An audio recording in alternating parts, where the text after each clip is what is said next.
Opa, um recado rapidaço para você que está vendo isso e ainda não está inscrito no meu canal. Você está esperando o quê? Toque no inscrever-se aqui embaixo e depois no sininho ao lado, porque assim você continua acompanhando meu conteúdo, me dá uma força muito importante e é de graça. Por que não? Vamos nessa, inscreva-se aí!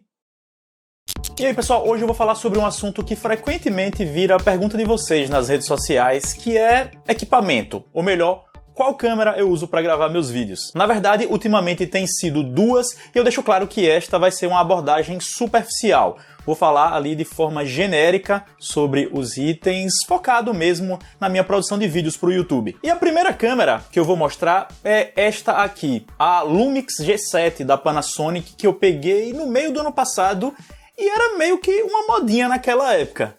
Ela é do tipo mirrorless, um tipo de câmera menor e mais leve que as chamadas DSLRs mais tradicionais, e tem aquilo que se espera: entrada para microfone externo e lentes intercambiáveis, que precisam ser do tipo Micro Four Thirds. Rola um visor touchscreen articulado que vira em qualquer direção para você se filmar.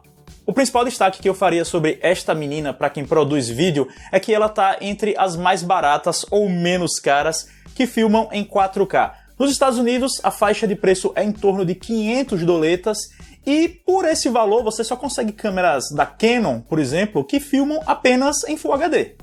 Além disso, ela tem uma série de botões configuráveis atrás, que podem ser usados para atalhos do usuário. Eu honestamente não utilizo muito isso, mas tem pessoas aqui no YouTube que extraem o máximo dessas possibilidades.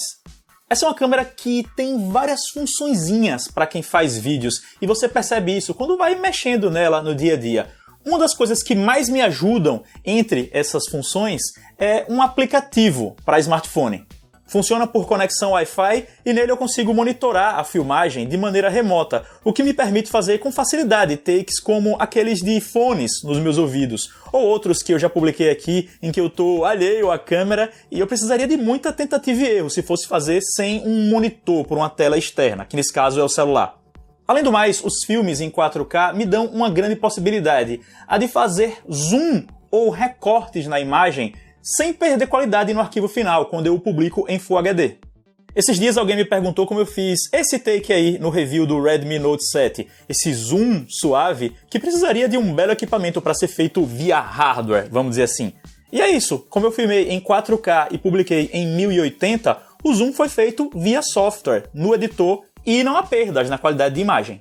Por fim, tenho que dizer que a autonomia dela fora da tomada com a bateria original é muito boa. Eu consigo filmar alguns vídeos antes de precisar recarregá-la. Ok, pontos negativos, em minha opinião. O primeiro são essas lentes que ela utiliza, as Micro Four Thirds, que me disseram que seriam fáceis de encontrar, mas não é o que eu tenho percebido em minha experiência não. As lentes nesse padrão eu encontro no Mercado Livre em não muita abundância e elas são meio carinhas. E o segundo ponto negativo, talvez mais relevante ainda, é que ela não tem um autofoco muito bom para vídeos assim, falando de frente para a câmera. Tanto em Full HD e principalmente em 4K, ela perde o fio da meada, perde o foco algumas vezes quando está nesse modo de foco automático. A câmera em si tem uma série de modos de autofoco, por área, por tracking de pessoa ou objeto. Já testei um por um e na prática, se eu for me filmar no automático, acontece muito de ela caçar foco no meio do vídeo, o que é bem chato. Barba, que foi o cara que mais me influenciou a pegar essa câmera, não sei se vocês o conhecem, provavelmente sim, e para quem não conhece, procure aí Barba Sou Eu na busca do YouTube. Ele falou uma frase muito certa, que essa câmera foca bem, mas para isso você tem que dizer onde ela tem que focar. Então eu uso sempre um sistema misto, em que seleciono na tela em tempo real onde ela vai mirar e o foco fica travado, como se fosse manual. Desse jeito os resultados ficam bons, muito bons até, agora rolam alguns inconvenientes. Por exemplo, se eu quiser colocar um celular na frente da lente para que a câmera foque nele, vou ter que ajustar tocando na tela para que ela alterne a posição do foco. E isso não é muito legal.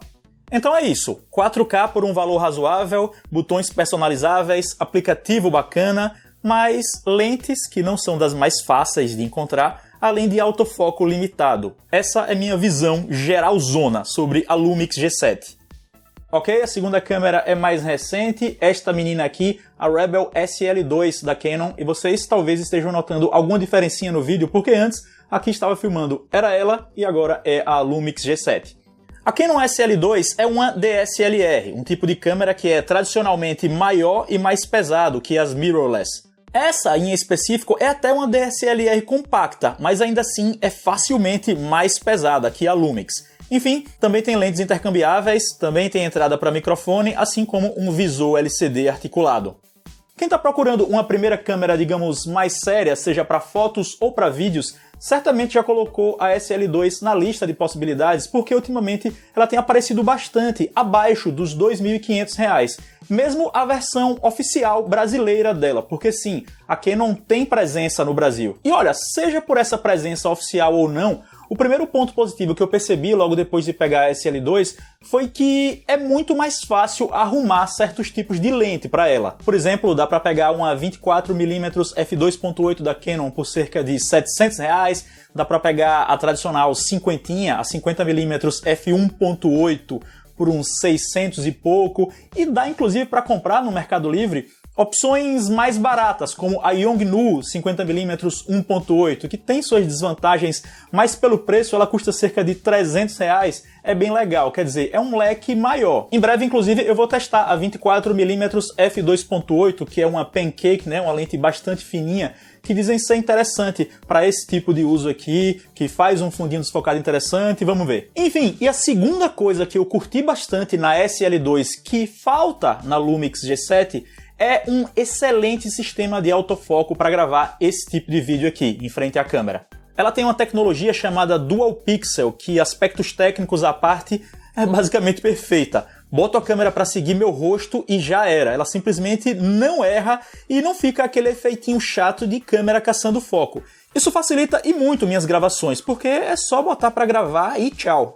Acho que depois que a pessoa utiliza esse tipo de foco uma vez, ela fica meio mal acostumada. Ele só existia em câmeras mais caras há um tempo e depois começou a aparecer em modelos mais acessíveis. Aliás, há um tempo a Canon era meio que a rainha desse lance do autofoco. Só recentemente que a Sony chegou dando uma trombada, mas enfim, as duas empresas ainda têm ótimas soluções. A Canon também tem um aplicativo para SL2, só que eu até agora não utilizei muito. O que me deixa mais tranquilo nas gravações com ela é essa despreocupação sobre eu estar em foco, coisa e tal. O grande ponto negativo, pelo menos pensando nesse lance de fazer vídeos para o YouTube, é que ela não filma em 4K, apenas Full HD, pelo menos faz 60 quadros por segundo, que não é o que vocês estão vendo nesta publicação. É legal, uma resolução suficiente para os tempos atuais, mas não permite que a gente faça aquelas aproximações que eu mencionei sobre a Lumix G7. Cheguei a ler comentários negativos sobre a SL2 no departamento bateria. Tá certo que eram reviews mais focados em foto. E o que eu posso dizer da minha experiência até o momento é que não é ruim não. Tá meio que no mesmo nível da Lumix G7.